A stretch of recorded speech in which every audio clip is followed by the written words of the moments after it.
दोस्तों बहुत बहुत स्वागत है आप सभी का एक बार फिर से। जी हाँ दोस्तों, आज पूरे दिन की कई महत्वपूर्ण और बड़ी खबरें निकलकर सामने आ रही हैं। जानेंगे सभी खबरों को विस्तार से। तो दोस्तों खबरों में आगे बढ़ने से पहले वीडियो को एक प्यार भरा लाइक जरूर कर दें और ताजा खबरों को जानने के लिए चैनल को सब्सक्राइब भी जरूर कर लें। तो देखते हैं पहली बड़ी खबर क्या निकल कर आ रही है।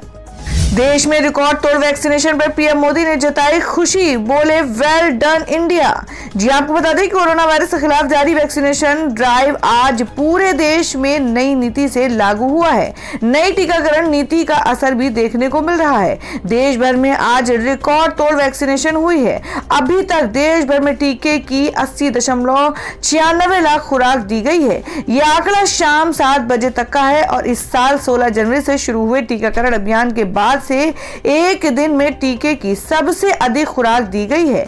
इस मौके पर पीएम मोदी ने ट्वीट कर देशवासियों को बधाई दी। उन्होंने कहा कि आज की रिकॉर्ड तोड़ टीकाकरण संख्या प्रसन्न करने वाली है। कोविड-19 से लड़ने के लिए वैक्सीन हमारा सबसे मजबूत हथियार बना हुआ है। उन सभी को बधाई जिन्होंने टीका लगवाया और इतने सारे नागरिकों को वैक्सीन मिले। ये सुनिश्चित करने के लिए कड़ी मेहनत करने वाले सभी अग्रिम पंक्तियों के योद्धाओं को बधाई। सीएम खट्टर का ऐलान, कहा हरियाणा में पौधे लगाने वाले 8वीं से 12वीं तक के स्टूडेंट्स को मिलेंगे एक्स्ट्रा मार्क्स। जी हां, बात करें कि हरियाणा के मुख्यमंत्री मनोहर लाल खट्टर ने एक नई नीति की घोषणा की है। प्रदेश में 8वीं से 12वीं तक कक्षा के उन छात्रों को अतिरिक्त अंक दिए जाएंगे जो पौधे लगाएंगे और उसकी देखभाल करेंगे। उन्होंने कहा कि अंतिम परीक्षा में कुछ अतिरिक्त अंक का यह प्रावधान राज्य के स्कूली शिक्षा बोर्ड के तहत आने वाले स्कूलों के छात्रों के लिए होगा। मुख्यमंत्री ने कहा कि प्रावधान के प्रारूप पर जल्द ही काम किया जाएगा। एक आधिकारिक बयान में कहा गया है कि उन्होंने पंचकुला जिले में मोरनी पहाड़ियों में स्थित नेचर कैंप थापली और प्राकृतिक रास्तों के मनोरम दृश्य के बीच एक पंचकर्म स्वास्थ्य केंद्र का उद्घाटन करने के बाद ये घोषणा की। खट्टर ने पंचकुला जिले के मोरनी पहाड़ी क्षेत्र में गर्म हवा के गुब्बारे, पैराग्लाइडिंग और पानी पर चलने वाले स्कूटर सहित रोमांचक खेलों में भी भाग लिया। उन्होंने कहा कि पड़ोसी क्षेत्रों के युवाओं को पैराग्लाइडिंग का प्रशिक्षण दिया जाएगा और इन गतिविधियों के संचालन के लिए एक क्लब बनाया जाएगा। क्लब का नाम महान खिलाड़ी मिखा सिंह के नाम पर रखा जाएगा, जिनका शुक्रवार को यहां कोविड-19 संबंधित जटिलताओं के कारण निधन हो गया। खट्टर ने कहा कि इसका नाम फ्लाइंग सिख दिवंगत मिखा सिंह के नाम पर रखा जाएगा। पंजाब के पूर्व आईजी कुंवर विजय प्रताप आम आदमी पार्टी में शामिल। केजरीवाल ने बताया कौन होगा सीएम कैंडिडेट। जी हां, बात कर रहे हैं कि दिल्ली में सरकार चला रही आम आदमी पार्टी ने पंजाब विधानसभा चुनाव को लेकर तैयारियां शुरू कर दी हैं। सोमवार की पंजाब में जारी सियासी गहमागर्मी के बीच दिल्ली के मुख्यमंत्री और आम आदमी पार्टी के मुखिया अरविंद केजरीवाल अमृतसर पहुंचे। इस दौरान अरविंद केजरीवाल की मौजूदगी में ही पंजाब के पूर्व आईजी कुंवर विजय प्रताप आम आदमी पार्टी में शामिल हुए। अमृतसर में पार्टी कार्यकर्ताओं को संबोधित करते हुए अरविंद केजरीवाल ने बात का खुलासा किया कि पंजाब में आम आदमी पार्टी का सीएम कैंडिडेट कौन होगा। पंजाब के पूर्व आईजी कुंवर विजय प्रताप को आम आदमी पार्टी की सदस्यता दिलाते हुए अरविंद केजरीवाल ने कहा कि कुंवर विजय प्रताप कोई राजनेता नहीं है और न ही इनके दादा परदादा जी नेता थे और मैं और भगवंत मान भी नेता नहीं हूँ। हमारी नेताओं की पार्टी नहीं है, हम राजनीति करने नहीं आए हैं। कुंवर विजय प्रताप को आम आदमी पार्टी का पुलिस वाला कहा जाता था। हम सभी ये देश की सेवा करने के लिए हैं और इसी भावना के साथ आज कुंवर विजय प्रताप आम आदमी पार्टी में शामिल हुए हैं। और दोस्तों मैं बता दें, बिहार लॉकडाउन में 23 जून से मिलेगी बिहार में ज्यादा छूट। जाने क्या है गाइडलाइंस। जी हम बात करें कि बिहार सरकार ने लॉकडाउन में छूट देते हुए अनलॉक 6 लागू कर दिया है। ये फेज 23 जून से 6 जुलाई तक लागू रहेगा। हालांकि प्रदेश में कोरोना के मामलों में लगातार कमी देखी जा रही है और इसी को देखते हुए नीतीश सरकार ने कई प्रतिबंधों में रियायत देने को लेकर सोमवार को आपदा प्रबंधन समूह की महत्वपूर्ण बैठक की। बैठक में कई महत्वपूर्ण फैसले लिए गए और कई छूट के साथ साथ कई प्रतिबंध की अवधि को बढ़ाया गया है। बैठक के बाद जो निर्णय लिए गए हैं उसकी जानकारी सीएम नीतीश ने ट्वीट कर जानकारी दी है। सीएम नीतीश ने कहा कि अभी भी सतर्कता बरतने की आवश्यकता है। उन्होंने कहा कि दुकानें शाम 7 बजे तक खुलेंगी, रात 9 बजे से सुबह 5 बजे तक नाइट कर्फ्यू रहेगा। पार्क और उद्यान सुबह 6 बजे से दोपहर 12 बजे तक खुले रहेंगे। उन्होंने ट्वीट किया, कोरोना संक्रमण की स्थिति की समीक्षा की। 23 जून से 6 जुलाई तक सरकारी एवं गैर सरकारी सरकारी कार्यालय 100% उपस्थिति के साथ काम करेंगे। दुकानें 7 बजे संध्या तक खुलेंगी। रात्रि कर्फ्यू रात्रि 9 बजे से सुबह 5 बजे तक लागू रहेगा। पार्क एवं उद्यान 6 बजे सुबह से 12 बजे दिन तक खुलेंगे। अभी भी सतर्कता बरतने की आवश्यकता है।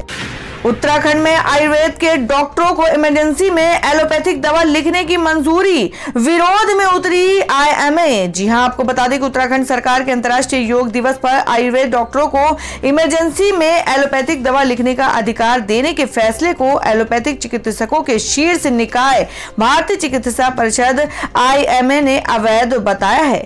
बता दें कि अंतर्राष्ट्रीय योग दिवस के मौके पर आयुष मंत्री डॉक्टर हरक सिंह रावत ने आयुर्वेद चिकित्सकों को बड़ी सौगात देते हुए उन्हें आपातकालीन स्थिति में एलोपैथिक दवा लिखने के अधिकार को मंजूरी दे दी है। मुख्यमंत्री तीरथ सिंह रावत ने भी इस फैसले को अपनी मोहर लगा दी है। आपको बता दें कि हरक सिंह रावत ने इस मौके पर कहा है कि आयुर्वेद डॉक्टर लंबे समय से इसकी मांग कर रहे थे। आयुर्वेद चिकित्सक लंबे समय से पूछ रहे थे कि क्या उन्हें हिमाचल प्रदेश जैसे राज्यों की तरह एलोपैथिक दवाएं लिखने की अनुमति मिल सकती है। उन्होंने कहा कि इस फैसले का स्वास्थ्य सेवाओं पर बड़ा असर पड़ेगा। उन्होंने कहा कि हमने आपातकालीन स्थितियों में एलोपैथिक दवाओं को निर्धारित करने की उनकी आयुर्वेद डॉक्टरों की मांग को मंजूरी दे दी है। हमें उम्मीद है कि इस फैसले से राज्य के दूरदराज के इलाकों में हजारों लोगों की काफी मदद मिलेगी, क्योंकि वहां शायद ही कोई एलोपैथिक डॉक्टर हैं। दिलचस्प बात यह है कि राज्य सरकार का यह फैसला ऐसे समय में आया जब दोनों धाराओं एलोपैथिक और आयुर्वेद के विशेषज्ञ इस बहस में उलझे हुए हैं कि क्या एलोपैथिक आयुर्वेद से बेहतर है। और दोस्तों, मैं अगली खबर बता दें कि भारत का अपना देशी 5G नेटवर्क टाटा के साथ मिलकर एयरटेल ने की खास तैयारी। जी हम बात करें कि 5G नेटवर्क को लेकर एक अच्छी खबर आई है। भारत के पास अपना देशी 5G नेटवर्क होगा। भारत के लिए 5G नेटवर्क सॉल्यूशन देश में ही बनेगा। इसके लिए देश की अग्रणी IT कंपनी TCS और mobile service provider company Airtel ने हाथ मिलाया। भारतीय एयरटेल और टाटा ग्रुप ने आज इसकी घोषणा करते हुए कहा कि देश के पास अपना made in India 5G network होगा, यानी अब देसी 5G नेटवर्क होगा। माना जा रहा है कि यह तकनीक 2022 से कमर्शियल इस्तेमाल के लिए उपलब्ध हो जाएगी। जनवरी 2022 से एयरटेल इसका इस्तेमाल अपने 5G प्लान के लिए करेगा। इस made in India 5G product और सॉल्यूशन को ग्लोबल स्टैंडर्ड को ध्यान में रखते हुए तैयार किया जा रहा है। वहीं भारत सरकार की गाइडलाइंस का सख्ती से पालन किया जा रहा है। पहले इसे पायलट प्रोजेक्ट के तौर पर लॉन्च किया गया था। एयरटेल इंडिया के MD गोपाल विट्टल ने कहा कि भारत का अपना 5G नेटवर्क बनाने के लिए हमने टाटा समूह के साथ हाथ मिलाए हैं। इससे भारत का इनोवेशन और बड़े मैन्युफैक्चरर के तौर पर उभरेगा। इस देशी 5G नेटवर्क की मदद से एयरटेल एक बार फिर से खुद को साबित करने की कोशिश करेगा। वहीं इसकी मदद से भारत के लिए निर्यात के अवसर भी खुलेंगे। इस तकनीक से करें अब धान की खेती, सरकार देगी 12,500 रुपए तक की आर्थिक मदद। जी हां, आपको बता दें कि हरियाणा प्रदेश में धान की बुआई शुरू हो चुकी है। ज्यादातर जगहों पर इसकी पौधे लगाने के 21 से 22 दिन बाद रोपाई हो रही है, लेकिन इसकी एक और विधि सीधी बुआई की भी है। इसके लिए सरकार आर्थिक मदद भी कर रही है और प्रमुख धान उत्पादक राज्य हरियाणा में DSR तकनीक को प्रमोट कर रही है। इसके लिए अगर कोई किसान अपने खेत में DSR तकनीक का प्रदर्शन करेगा तो उसे 5,000 से लेकर 12,500 रुपए तक की मदद मिल सकती है। दरअसल इस तकनीक से धान की खेती करने पर पानी, पैसा और समय की बचत होगी और हरियाणा जल संकट से जूझ रहा है। ऐसे में वो धान की खेती के इस तरीके को प्रमोट करना चाहती है। सरकार ने 20,000 एकड़ में ऐसी खेती का प्रदर्शन करने का फैसला लिया है। प्रति 1 एकड़ खेत प्रदर्शन पर 5,000 रुपए मिलेंगे। विशेषज्ञों का कहना है कि रोपाई की बजाय यदि किसान सीधी बिजाई करे तो इसका फायदा अधिक मिलेगा। दोस्तों, अगर आप भी अपने गांव, शहर या राज्य की खबर देखना चाहते हैं तो कमेंट में अपने गांव, शहर या राज्य का नाम जरूर लिखें। और अगर आपको अभी तक किसी भी सरकारी सुविधा का लाभ नहीं मिला है तो वो भी कमेंट करके जरूर बताएं कि सरकार की कौन सी योजना आप तक नहीं पहुंची है, जिससे कि आपकी बात हमारे चैनल के माध्यम से सरकार तक पहुंच जाए। तो चलिए बढ़ते हैं अगली बड़ी खबर की ओर। अब इन दो सरकारी बैंकों का निजीकरण, जाने क्या होगा बैंक खाता धारकों पर असर।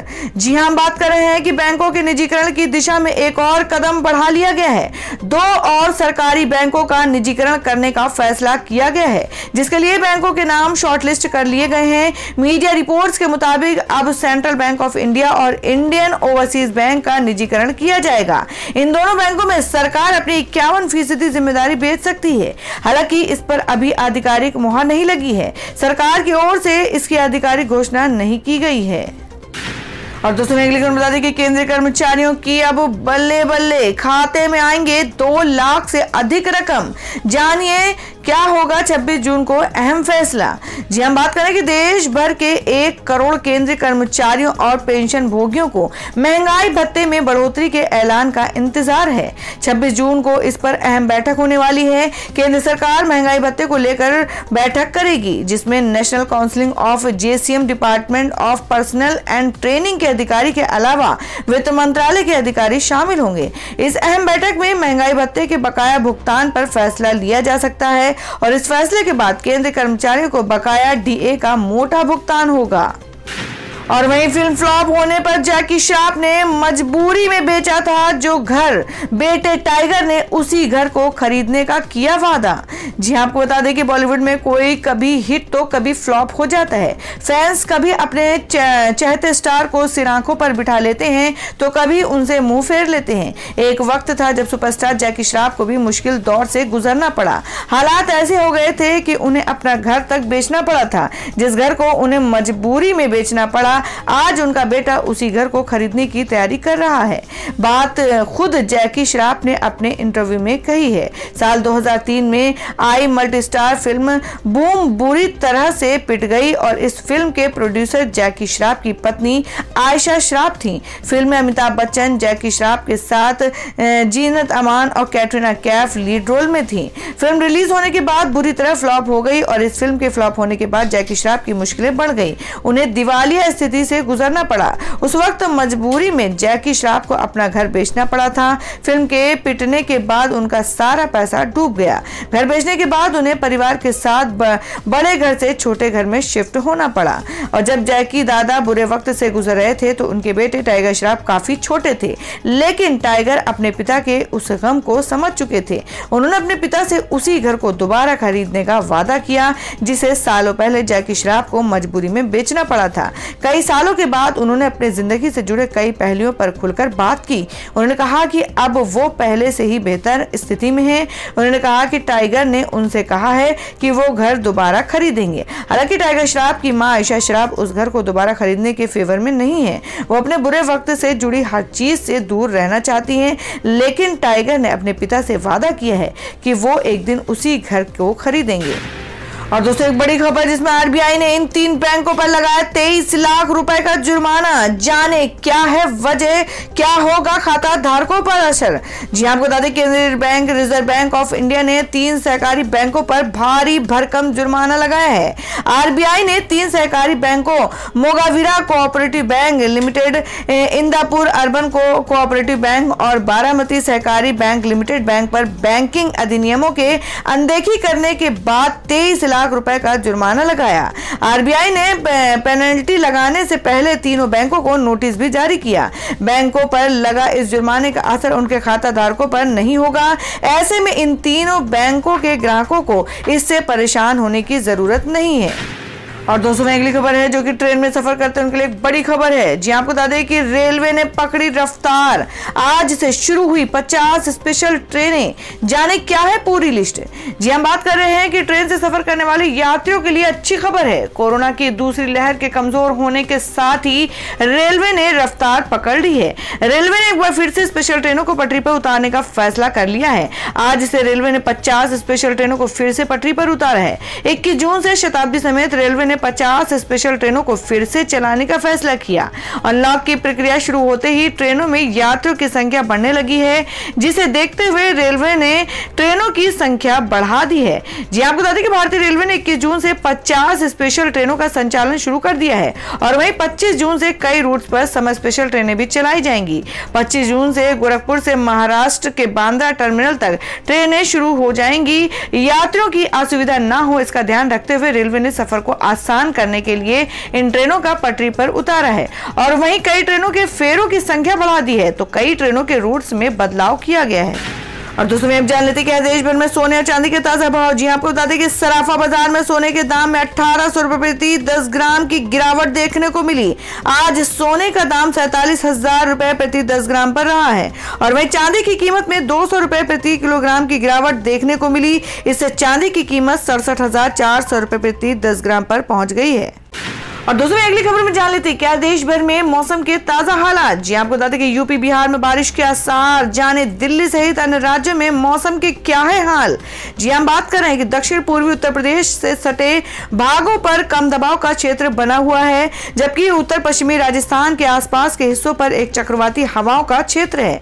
मौसम विभाग ने कहा कि कम दबाव के क्षेत्र के चलते बिहार और पूर्वी उत्तर प्रदेश में बारिश हो सकती है। इस दौरान इन क्षेत्रों में मध्यम से तेज आंधी चलने की भी संभावना है और उधर उत्तराखंड में मानसून की जबरदस्त बारिश हो रही है, जिससे नदियां उफान पर होने के साथ कई इलाकों में बाढ़ की स्थिति बन गई है। और वहीं राष्ट्रीय राजधानी दिल्ली के लोगों को मानसून के लिए अभी थोड़ा और इंतजार करना होगा। मौसम विभाग के अनुसार दिल्ली, पंजाब, हरियाणा, पश्चिमी उत्तर प्रदेश और राजस्थान के कुछ हिस्सों में दक्षिण पश्चिम मानसून की प्रगति धीमी रहने की संभावना है।